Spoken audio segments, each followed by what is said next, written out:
Here's how I write a personalized 5-step cold email sequence in 30 minutes without using AI. So welcome back to my marketing channel. Today we're going to tackle a topic that drives many of us crazy, and that is cold email. So I receive many bad cold emails every single day, and 95% of them have the same problem. They lack structure, they fail to invoke any emotions, they contain way too many texts, and they seem to not have a clear intent.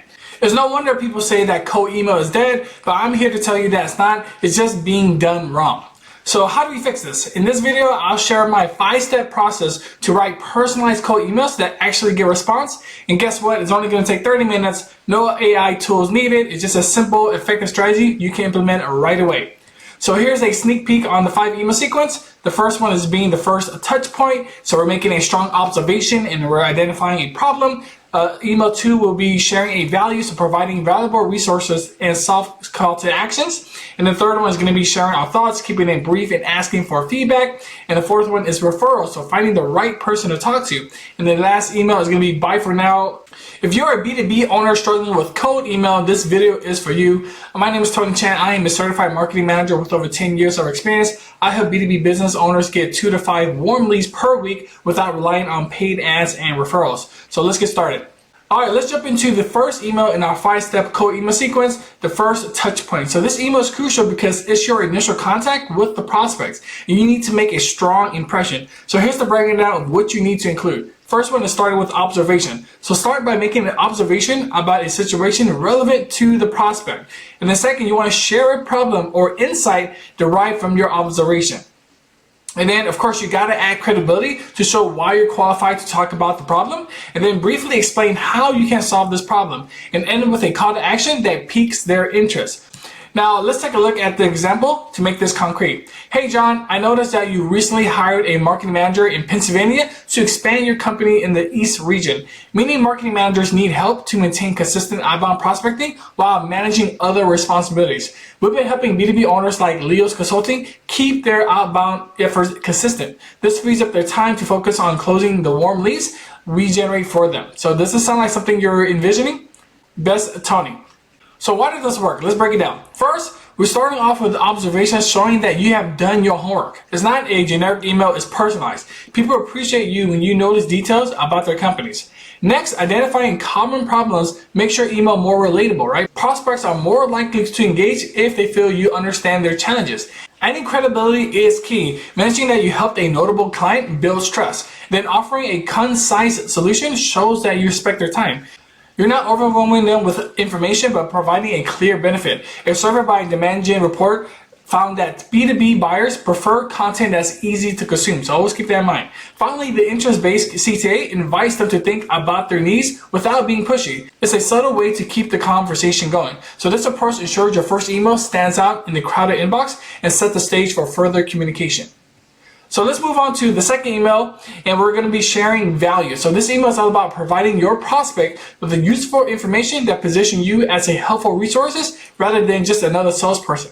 So here's the breakdown of what you need to include. Provide a link to a valuable article, blog post, or report that is relevant to your prospect. Explain why this resource is valuable and how it can help them. And encourage them to check out the resource and a subtle reminder for them to check out your previous email. Let's take a look at another example. Hey John, do you read hotspot blogs? Assuming you're focusing on outbound to grow, I thought you'd find this interesting.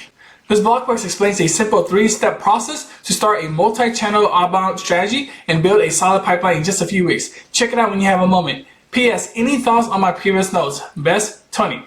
Now, why does this approach work? So sharing a third-party resource shows that you're not just pushing your own agenda. People feel closer to a company as a result of content marketing. By sharing useful content, you're building a rapport and trust.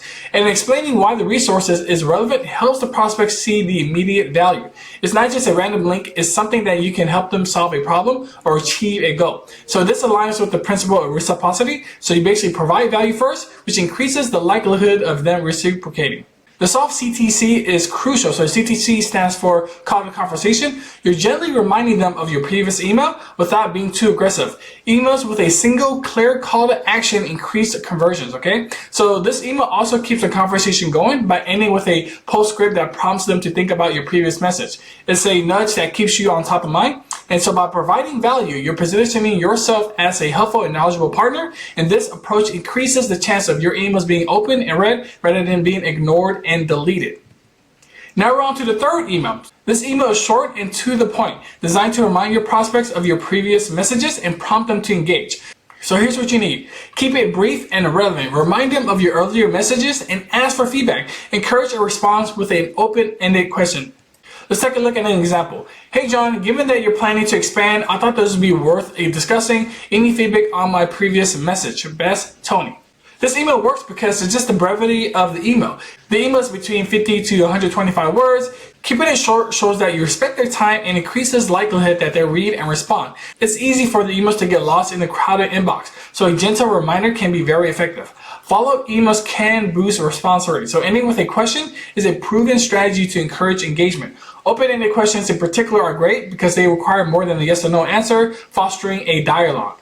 Now we are on the fourth email. This is the refer email. This email aims to find the right person to talk to if your initial contact isn't the right decision maker. So what to include in this one is just politely inquire if there's someone else better suited for the conversation and briefly remind them of the purpose of your initial outreach. Hey John, would Joe be the better person to talk to about the expansion? I reached out to you initially because I noticed Leo's Consulting is expanding in the region and thought our outbound service could help. Best, Tony. Asking for a referral is a great way to ensure your message reaches the right person.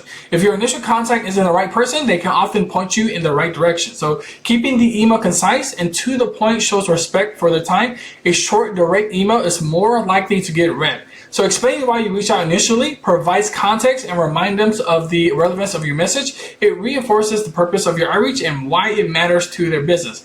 Finally, we have reached the fifth email, the bye for now, not a breakup email. So this email is about ending their current sequence respectfully while leaving the door open for future communication. So here's what to include. Briefly summarize your previous attempts and the reason for your outreach. Acknowledge that now might not be the best time for them. Leave room for them to correct you and encourage a response with a simple, direct question. So let's take a look at an example. Hey John, I reached out a few times because you're expanding your business. Thought our outbound service could help with this growth. Assuming this is not the right timing, let me know if I'm wrong, but I'll stop my outreach for now. Do you think this could be a priority in the next 2 quarters? Best, Tony. Acknowledging your previous outreach shows persistent and a genuine interest in their needs. By summarizing your attempts, you remind them of your consistent effort. So, assuming the timing is not right shows empathy and understanding. Leaving room for them to correct you invites a response. It's a non-confrontational way to get feedback on whether your assumption is correct. Ending with a yes/no question simplifies the decision-making process for them. By using this approach, you can leave the conversation on a positive note and keep the relationship open for future opportunity. To wrap this up, let's recap the 5-step cold email sequence we have just covered. First one being the first touch point, so make a strong observation and identify a problem. Share value by providing valuable resources and soft call to actions. Thought by keeping it brief and ask for feedback. Find the right person to talk to, and then respectfully end the sequence while leaving the door open for future communication. So cold emailing doesn't have to be daunting or ineffective. With a structured approach, you can create personalized email that resonates with your prospects and generates real engagement. Remember, the key is to be genuine, provide value, and respect their time.